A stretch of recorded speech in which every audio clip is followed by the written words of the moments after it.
Hey there, it's Derek from Pacific Coast Auto here in Japan. We're looking at a year 2000 Hino Liesse. This one here is a 29-seater bus. Not really the typical thing that we have on the channel here, but it is a cool Hino slash Toyota, because Toyota owns Hino, bus that you can buy from Japan and export to your country. This one here is going to go over to Southampton in the UK. Here's the auction inspection sheet. I'll have a translation of this for you in a second here. Just going to switch the engine off. We got 249,000 kilometers, you can see on the odometer there. And this is a post-purchase inspection video. We're going to be sending this one off as soon as we're done the report here. In fact, maybe yes, maybe no. We might send it to a shop to get some maintenance done. So we'll see about that. But anyway, let's jump into it. Switch off the engine, pull the key out. Okay, and I'll quickly translate this so you know the condition of it. It's a year 2000 Liesse by Hino. It is a bus with a 4,200cc engine. This engine is the same engine as in the Land Cruiser. It's the 1HD. The 80 series Land Cruiser has the same engine, FTE, so it's a turbo diesel. So parts will be accessible for you, and the condition of the bus is fair. I think it's actually quite good. I think you'll like this one. Okay, so the mileage 249,844. I wrote the 2 on there because it was a bad print. We were running out of toner. I'm sorry. It also says customer request no VIN shown, so I've scribbled out a couple of places where it might be identifiable. Okay, so it has power steering, AC, automatic transmission in this one. Sometimes you can find manual transmission buses. See if I can speak that properly. But they are pretty rare. Okay, so registered as a 29-seater. The report here says the dashboard has screw holes, which it does, quite a few of them. Interior has glue marks. Actually, that's what they're talking about. See up there? The little sticky things that are on the headliner. So there are a few of those in various places inside. Various scratches and dents, and then the dash panel has been replaced. I'm not sure how they would know that the dash panel has been replaced, but I guess it has. Okay, the front face has been replaced here. Okay, it also says S here and S here. Now there is some S on the car, which is rust. It's at the base of the windshield here. There is a teeny bit here, but this stuff over here isn't rust. It's bubbling paint from the paint, like not rust underneath, but just the paint bubbling from a respray. Okay, also has some A2, but in general the vehicle is in really clean condition body-wise. You'll see when I go around it. Just put that there. Didn't mention cigarette burns to the interior, which there are some. Have a look. There are a number of them in this area, but they're all kind of light, so you don't see them very easily. 1, 2, 3, 4, 5, 6, 7, 8, 9, 10. Look at it close up. Okay, and then 3 more on this area here. 1, 2, 3. These ones are bigger, but not that big. Okay. So we'll do the once around of the vehicle so you can see it from all different angles, and then I'll point out any of the weaknesses that I've noticed. Engine-wise, these Land Cruiser engines are very reliable. And when it comes to a bus like this, you're pretty much guaranteed that it hasn't been quote-unquote abused. You can't really abuse a bus. You're not going to take it to a racetrack or an off-road terrain. They're just driven slowly on the highway most of the time. And it's huge, and so I can barely fit it inside one frame here. Dually rear wheels. Tires on it are from 2015. Okay, it has a rear compartment here for storage. So usable, but it's not that large. So for personal belongings, I think good. And those are the seats, the rear row of seats right there. Now, as far as I know, this one might actually be converted into a camper, if my memory serves me well. I believe that the people who wanted to buy this were originally looking to buy a camper. And because it doesn't really fit into our business model, we had to stop selling campers. It became a bit of a, well, more than a bit of a hassle, but I'm not really going to go into details. But campers are problematic for most people that want an individual camper for themselves. And for that reason, we only supply them to dealerships who are going to be selling them on to the end user who can actually see them in person. But the loophole is a bus. If you want, you can make your own camper inside then. Okay, yeah, that's the JDM tree. Usually we shoot this in profile. Any vehicle will fit between these two trees, no problem. This one is too bussy, too big. Okay, so now having a look at the details, let's see. So it is, I suppose, I don't know what to say. It's a bus. The headlights look like bus headlights. It has a chin spoiler. That's kind of cool. And then inside there's your radiator and the AC. I didn't check the coolant because you have to take off more panels to get the coolant, and I didn't want to go searching around for which panel to take off in order to get the coolant. Typically with K trucks and with buses, or in some cases campers, we aren't going to be checking the coolant. But I did check the oil and it looked okay. Coolant, very, very low chance that there's an issue with it. And if you want, we'd have to get it sent to a shop if you wanted to have certain things like post inspection done.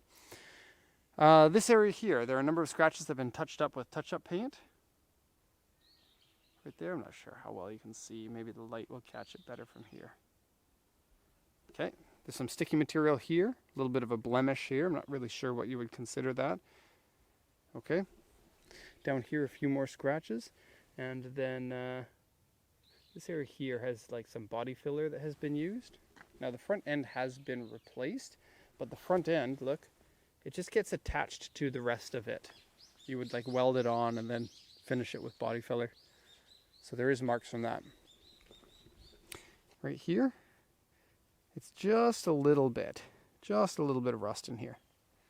And here as well. A number of spaces, they're all very minor, but they are something that you're going to want to address.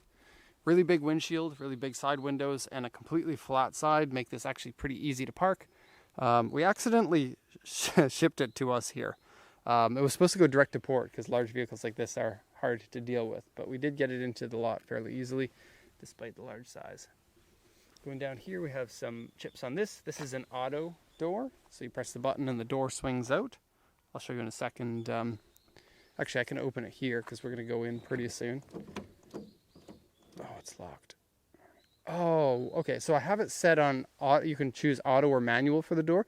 When it's set at auto, you probably can't open it from the outside. So we'll see when we get in. Okay, the bubbling on the S1 that they're talking about. Maybe they're talking about this for the S1, but that's weird. That's just one chip. And here's another one chip. S1 is very light rust, so it could be that. But if you look at the white here, you look carefully, you'll see bubbles on most of it. Okay, just below this black side bumper. The blue, it's pretty good. And it looks like it's been repainted in various places. Also a texture paint there, I'm not sure why. In a couple of places it's like that. Also this area here has been repaired with body filler. Okay. Going down here, the back corner is good on both sides. Front corner has a dent, I'll get to that in a sec. Then you look down here, this part here has been repainted, so you're going to want to look for paint wave. Everything looks good. This bus comes from Hokkaido, which is up north, and typically you're going to want to be a little bit careful of vehicles from up north because of corrosion and rust. The auction sheet didn't mention anything on this, which makes it safer. Still, sometimes you'll see some. I got some undercar pictures of this, and it looks pretty reasonable. So, there you can see the frame. And you can't see everything because there is the other AC. There's two ACs in this. Only one of the two ACs works though. So again, we could get that fixed at a repair shop here if you wanted. Please let us know. Let us know quickly because a bus in the lot is hard to maneuver around. Sometimes we have to, like this morning, we spent an hour just moving cars in and out of the lot together, me and Grant. Okay, so this area here, some rock chips, and there's some paint blemishes too. You can see at the right angle there. Okay, more of that texture paint, I'm not sure why. And then there's the dent there. Okay. Now, you only get a door on the driver's side. You may have noticed the passenger side doesn't have a door for the passenger. They get a cool window here that gives you good visibility and really nice mirrors. But if you want to get in there, you have to go in here and then climb into the seat. So let's go ahead and do that. Get into the inside of the vehicle here. I love that these have the Land Cruiser engine. That to me is so cool. Okay, so the driver's seat, I showed you the cigarette burns on it already. It is otherwise a little bit loose fabric, but is otherwise fine. E-brake is on the outside here, which is, once it's your bus, won't be an issue, but for me, I keep looking for the e-brake here. I've done it 3 times now and went, oh, where's the e-brake? Is it a foot style? No, it's not there. And then it's over here. Like the Ferrari that's over there. I was trying to think of any vehicle that comes to mind with an outside e-brake. Okay, so there's a worn out section there for the heel. The Toyota section is peeling, and then you get the 2 pedals there on one side of the steering column. So it's pretty normal. One foot just sits there and does nothing. Climbing up into it is fairly easy. You have a hold on there, but you sit up really high compared to other things. Like the seat is a little bit lower than the roof line there. Maybe up to there is where you're sitting. So you look down on people, which can be fun. Here it says careful opening and closing the door, which is funny because I actually just damaged the van of my minivan pressing the auto open button and then hitting something that we were right next to. There was a pole there and it opened, it went across the pole. Not fun. Timing belt changed at 154,000 kilometers. That wasn't mentioned in the auction sheet, so a nice little bonus there. It doesn't smell like cigarettes in here, even though we know that it has been smoked in. Here you can see the 2 different versions of the AC. And I could be wrong about this, but maybe only one of the ACs can go on at a time. I actually don't know these buses well enough to know. But the one up here works, which is also up there, like all the way back, right? And then you have another one that's the regular car version that goes there. That one doesn't work. How much does that matter? Oh, I'm not really sure because this one's obviously a stronger version of the AC. This one here is a weaker version, so. Okay, you get stuff there like a tachograph, and if you don't know what that is, it doesn't really matter that much. Tachograph is for industrial driving purposes only. Okay, so some glue marks here. A few of the buttons, the paint has worn off of them, and the open close for the door. Let's get that done. So open. Oh, need the key in. Try this again. Whee! That's how it's done.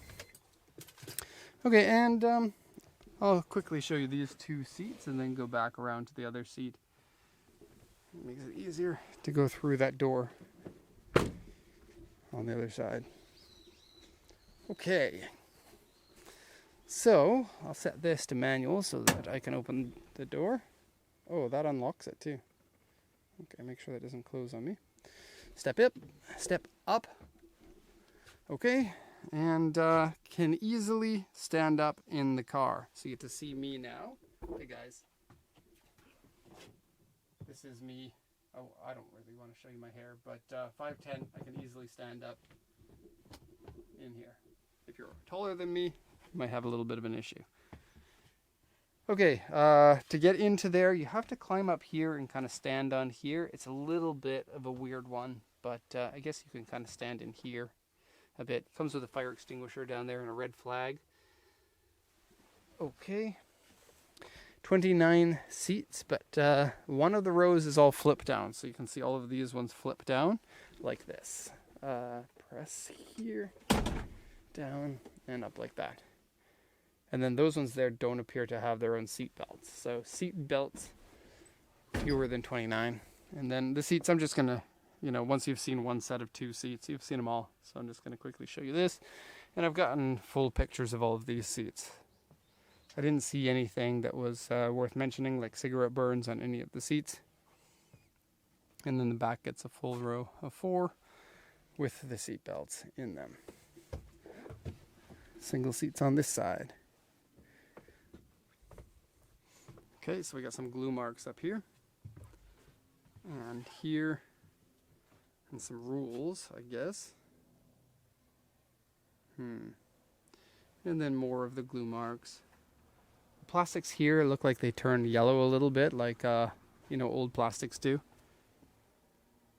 And then it says no smoking, which is ironic for a vehicle that has cigarette damage in it, but oh well. And it says there's a drive recorder running, which I don't think there is. Maybe it was mounted here. Okay. And the screw holes in the dashboard I had not mentioned. So there are 4 up here, as well as this one here to put a wire through, and some clips that go on there. 2 screw holes down here, 1 more here, and there's a bit of damage to the dashboard around the sticky marks there. Oh, and some scratches there. Okay, so bus time is finished. That's really all there is to it. I'm going to call it the Land Cruiser bus. Close that door, and then I'll pull it back in there. Okay, that's all for now. Of course, if you have any questions, let me know. If not, thank you so much, and have a nice day.